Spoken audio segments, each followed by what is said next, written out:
Student, आइए इस video में हम ASA कॉन्ग्रुएंसी के बारे में पढ़ेंगे। If two angles and the included side of a triangle are equal to corresponding angles and the included side of another triangle, then the triangles are congruent. तो ASA means angle, side angle, कोण, भुजा, कोण, सर्वांग समता हमें कहती है कि यदि एक त्रिभुज के दो कोण और उनके अंतर्गत भुजा किसी दूसरे त्रिभुज के दो संगत कोणों और अंतर्गत कोण के बराबर हो तो हमारे त्रिभुज सर्वांगसम होते हैं। आइए हम इसको with the help of animation समझते हैं। जैसे कि आप यहाँ स्क्रीन में देख रहे हैं, यहाँ हमने दो ट्रायंगल ABC एंड XYZ लिया है और ये हमारे दोनों ही ट्रायंगल कॉन्ग्रुएंट है बिकॉज ये एक दूसरे के ऊपर टोटली ऑक्यूपाई हो रहे हैं, पूरी तरह से एक दूसरे को ढक ले रहे हैं। और यहाँ पे हम इसके में स्पेसिफिक पैटर्न यदि देखें तो ट्रायंगल ABC में एंगल B और ट्रायंगल XYZ में angle Y, angle B is equal to angle Y, angle C is equal to angle Z, और दोनों एंगल के बीच की जो इंक्लूडेड साइड है means of that BC and YZ की जो लेंथ है वो आपकी इक्वल है। तो ASA कॉन्ग्रुएंसी एक्सियम हमारा कहता है कि यदि किसी दो ट्रायंगल में अगर हमारे दो एंगल इक्वल हो और उनके बीच की इंक्लूडेड साइड लेंथ अगर हमारी इक्वल है तो हमारे ट्रायंगल कॉन्ग्रुएंट होते हैं। जैसे कि आप इस एनिमेशन में देख रहे हैं, अगर हम ट्रायंगल के शेप को चेंज करें, लेट हमारा ये आप चूज पैटर्न में लेते हैं, देन अगेन हमारा जो ट्रायंगल है वो क्या होगा, कॉन्ग्रुएंट होगा।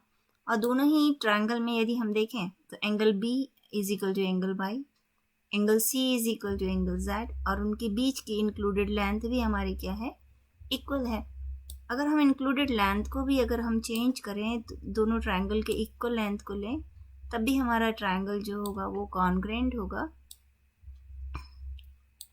यहाँ पे 4.36 एंड इट इज़ ऑल्सो 4.36, और उनकी जो एंगल वैल्यूज़ हैं वो हमारे क्या हैं, इक्वल हैं। ये हमारा 122.92, ये 35.82 डिग्री। तो ये दोनों ही जो ट्रायंगल है हमारे कॉन्ग्रुएंट है बिकॉज दो एंगल और उनके बीच की जो साइड लेंथ है BC एंड YZ हमारा क्या है, इक्वल है। अगर हम ट्रायंगल के पैटर्न को और चेंज कर लें, लेट हम इस पैटर्न में ले लेते हैं, तो भी हमारे ट्रायंगल क्या हैं, कॉन्ग्रुएंट है। ट्रायंगल का न्यू पैटर्न ले तो भी हमारे जो ट्रायंगल होंगे वो कॉन्ग्रुएंट होंगे।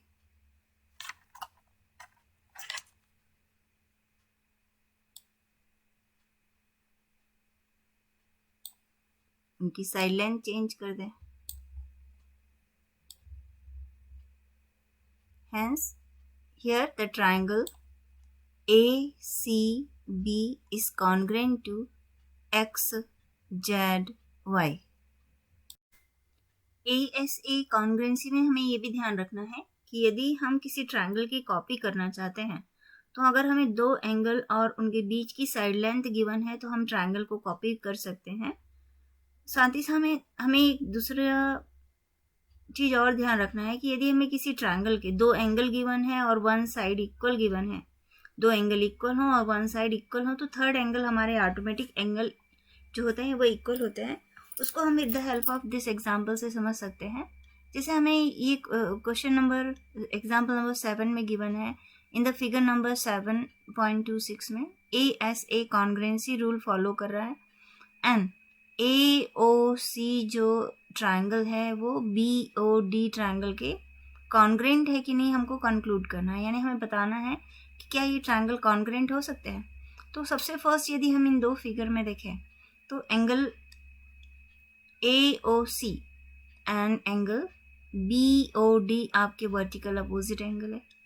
यदि ये एंगल 30 डिग्री होगा तो ये भी एंगल आपका क्या होगा, 30 डिग्री होगा।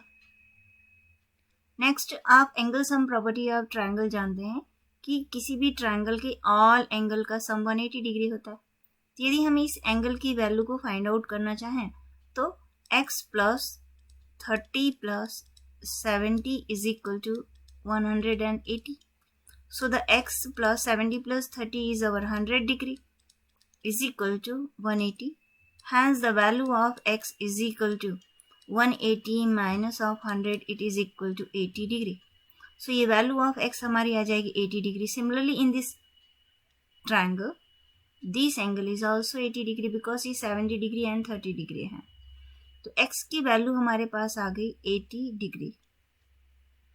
अब ASA कॉन्ग्रेंसी रूल के अकॉर्डिंग यदि किसी ट्रायंगल के, दो ट्रायंगल के अगर एंगल आपके इक्वल हैं, दो एंगल इक्वल हैं, उनके इंक्लूडेड साइड अगर आपकी इक्वल है तो हमारे ट्रायंगल क्या होंगे? कॉन्ग्रेंट होंगे. This angle is 70 degree, this is 70 and this 80 and this 80 and AC की जो साइड लेंथ है आपकी BD के इक्वल है. हैंस जो ट्रायंगल AOC जो कॉन्ग्रेंट होगा, A पॉइंट जो है वो आपका B पॉइंट्स के करस्पॉन्ड करेगा बिकॉज एंगल A 80 डिग्री है तो एंगल B भी आपका क्या है? 80 डिग्री है. एंगल O और पॉइंट एंगल O के करस्पॉन्ड करेगा बिकॉज ये दोनों एंगल हमारे 30 डिग्री हैं. एंड C पॉइंट आपका D पॉइंट के करस्पॉन्ड करेगा. तो हम लिख सकते हैं कि triangle AOC is congruent to triangle first A point, then A point is correspond to B and then O and C point is corresponding to D. तो हम कह सकते हैं hence triangle AOC is congruent to triangle BOD. Next example number 6 को देखें कि by applying ASA कॉन्ग्रेंसी rule, यदि हम ASA सर्वांग समता प्रतिबंध को यहाँ पे स्टैब्लिश करना चाहते हैं कि ट्रायंगल ABC कॉन्ग्रेंट होगा ट्रायंगल QRP के, और हमको गिवन है कि BC की लेंथ RP है, तो with what additional information is needed to be establish the triangle is congruent. हमें इस सर्वांग समता को स्थापित करने के लिए किन अन्य तथ्यों की आवश्यकता होगी ये हमें देखना है. तो सबसे फर्स्ट हमको गिवन है यहाँ पे क्वेश्चन के अकॉर्डिंग ABC ट्रायंगल जो है वो कॉन्ग्रेंट है ट्रायंगल QRP के, एंड लेंथ BC की जो लेंथ है वो RP के इक्वल है. This is our P and BC की लेंथ आपकी RP के इक्वल है. तो एंगल साइड एंगल कॉन्ग्रेंसी यदि हमें एक्सियम्स को यहाँ पे स्थापित करना है, if you wants to establish here angle side angle congruency, then angle B की जो वैल्यू होनी चाहिए वो एंगल R के इक्वल होनी चाहिए, एंड एंगल C की जो एंगल वैल्यूज के जो मेजरमेंट है, एंगल C का जो मेजरमेंट है वो एंगल P के इक्वल होना चाहिए. तभी हम एंगल साइड एंगल कॉन्ग्रेंसी रूल को यहाँ लगा सकते हैं बिकॉज किसी यहाँ पे दो जो ट्रायंगल हमको गिवन है उनके दो एंगल्स हमारे इक्वल हैं और उनके बीच की इंक्लूडेड साइड इक्वल है. ओके, आइए ट्राई दिस के इन क्वेश्चंस को बनाते हैं जिससे हमारा ASA सर्वांग समता यानी कॉन्ग्रेंसी के कॉन्सेप्ट और अधिक क्लियर हो सके. क्वेश्चन नंबर 2 हमको जो गिवन है ट्राई दिस का उसको करें. You wants to establish the congruency of the triangle DEF and MNP. तो यहाँ पे हमें एक्चुअली कह रहा है कि हम DEF और ट्रायंगल MNP में कॉन्ग्रेंसी स्थापित करना चाहते हैं, एस्टेब्लिश करना चाहते हैं. पहले हम दोनों ट्रायंगल को यहाँ पे बना लें. हमें एक ट्रायंगल गिवन है DEF MNP. ओके, अब एंगल D की वैल्यू जो है एंगल M के इक्वल गिवन है, एंगल F जो है आपका एंगल P के इक्वल गिवन है. अब हमको कहता है कि what information is needed to establish the congruency, मतलब एक अनदर और जो थर्ड इंफॉर्मेशन आपको चाहिए इन दो के अलावा वो कौन सी होगी. अगर हमें ASA कॉन्ग्रेंसी यदि यहाँ पे एस्टेब्लिश करनी है तो दोनों एंगल के बीच की इंक्लूडेड साइड की जो लेंथ होनी चाहिए वो इक्वल होना चाहिए. मीन्स एंगल D और एंगल F के बीच की जो साइड है वो हमारी साइड लेंथ है DF और यहाँ पे हमारी क्या है MP. तो DF लाइन सेगमेंट जो साइड लेंथ है वो किसके इक्वल होना चाहिए आपके MP के इक्वल होना चाहिए. This is the third information to establish the ASA congruency. आइए क्वेश्चन नंबर थर्ड को करते हैं. यहाँ पर हम देखें तो हमारे ये दो एंगल्स तो इक्वल गिवन है और उनके बीच की इंक्लूडेड साइड भी हमारी क्या है, इक्वल गिवन है. तो एंगल पॉइंट A जो है करस्पॉन्ड करेगा पॉइंट F से, ओके. एंड पॉइंट B जो करस्पॉन्ड करेगा आपका वो पॉइंट E से करस्पॉन्ड करेगा. एंड पॉइंट C जो है करस्पॉन्ड करेगा पॉइंट D से. Hence triangle ABC is congruent to triangle FED by ASA congruency. Angle, side angle या कोण, भुजा कोण, सर्वांग समता से हमारे ये दोनों ट्राइंगल कॉन्ग्रेंट होंगे. आइए सेकेंड क्वेश्चन को करें. तो सबसे फर्स्ट हम यहाँ पे एंगल को निकाल लेते हैं. ट्राइंगल के ऑल एंगल का सम आपका 180 डिग्री होगा. तो 90 एंड 50 को अगर हम ऐड करें तो इट इज़ 140. तो 180 में से जब हम 140 को माइनस करेंगे तो रिमेनिंग हमारा आएगा 40 डिग्री. मीन्स ये एंगल कितना होना चाहिए आपका, 40 डिग्री का होना चाहिए. बिकॉज ट्राइंगल के ऑल एंगल का सम 180 होता है. तो 90, 40 एंड 50 को जब हम ऐड करेंगे तो इट इज़ 180 डिग्री. ना यदि हम दोनों ट्राइंगल को देखें तो ये 40, ये 50 and this is 40 and 50, but उनकी इंक्लूडेड साइड्स जो है हमारी इक्वल नहीं है. ये 3.3 सेंटीमीटर, ये 3.5 सेंटीमीटर है. Hence, this two triangle is not congruent. Question number 4 को क्वेश्चन नंबर थर्ड के third and fourth question part को देखते हैं. Is this two triangle is congruent. तो सबसे फर्स्ट ये 60 degree, 60 degree, 30 degree and this is 30 degree. And जो side length है इन दोनों एंगल के बीच की आपकी इक्वल है बिकॉज बोथ आर 6 सेंटीमीटर. तो हम कॉन्ग्रेंसी अगर लगाएं तो RQP ट्राइंगल जो होगा कॉन्ग्रेंट होगा triangle. R point L point के करस्पॉन्ड करेगा, Q पॉइंट N पॉइंट के करस्पॉन्ड करेगा और P पॉइंट आपका M पॉइंट के करस्पॉन्ड होगा. Hence this two triangle are congruent. अब इन दो फिगर्स, इस फिगर में हमें जो गिवन है हमको पूछ रहा है क्या ये दो ट्राइंगल आपके कॉन्ग्रेंट है. पहले हम इनका सेपरेट ट्रेसिंग कर लेते हैं. This is our ADB and this is AB and C. यहाँ पे हमको अगर गिवन है ADB ट्रायंगल में तो ये एंगल हमारा 45 है और यहाँ पे एंगल गिवन है हमें 30 degree and this angle is 30 degree and this angle is 45 degree. और इंक्लूडेड साइड जो है दोनों के बीच की AB है. मीन्स ऑफ दैट ये हमारी साइड लेंथ क्या होगी, इक्वल होगी. अगर हम देखें तो यहाँ पे दो एंगल्स हमारे इक्वल आ रहे हैं, उनके बीच की इंक्लूडेड साइड लेंथ भी आपकी क्या आ रही है, इक्वल आ रही है. हैंस ट्राइंगल ABD फर्स्ट के लिए लेते हैं is congruent to triangle. A point यहाँ पे 45 डिग्री है तो यहाँ पे B पॉइंट पे 45 डिग्री है तो सो B एंड B पॉइंट पे यहाँ पे 30 डिग्री है तो यहाँ पे A पे 30 डिग्री है. ओके तो हैंस AB जो लेंथ होगी वो BA के करस्पॉन्ड करेगी. ये AB length BA and D point C point के करस्पॉन्ड करेगा. So the triangle ABD is correspond to triangle BAC. Question number 4 को करते हैं. इसमें गिवन है 3 क्वेश्चन हमारे. फर्स्ट क्वेश्चन को लेते हैं. सबसे पहले हम फिगर ले लेते हैं दो ट्राइंगल का DEF एंड यहाँ पे हमारा सेकेंड ट्राइंगल पैटर्न जो गिवन है वो PQ and R. Here the angle D is 60 degree and here angle Q is 60 degree. F is 80 degree and DF की लेंथ आपको 5 सेंटीमीटर गिवन है and here angle R is equal to 80 degree and Q to R is 5 centimetre. Means DF की जो length है आपकी QR के equal है. क्या ट्राइंगल कॉन्ग्रेंट होंगे?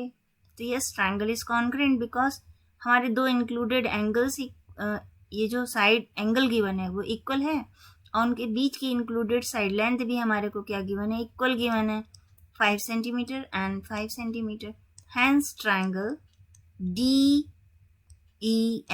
जो कॉन्ग्रेंट होगा आपके ट्राइंगल, पॉइंट डी पे 60 डिग्री है तो यहाँ पे क्यू पॉइंट पे 60 डिग्री है, एंड ई पॉइंट पे कोई एंगल नहीं है तो यहाँ पे पी पॉइंट पे एंगल नहीं है, तो it is point P, and F point पे 80 डिग्री है तो यहाँ पे आर पॉइंट पे 80 डिग्री है।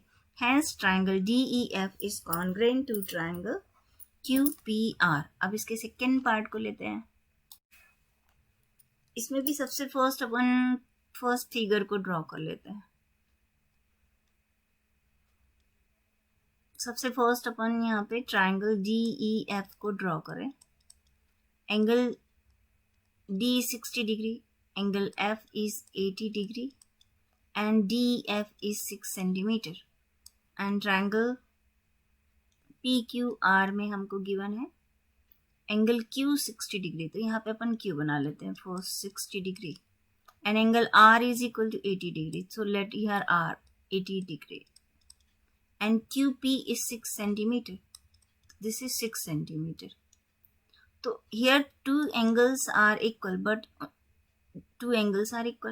उनके बीच की जो इंक्लूडेड साइड लेंथ है वो हमें इक्वल नहीं गिवन है। ये 6 सेंटीमीटर गिवन है तो यहाँ की लेंथ हमें अननोन है।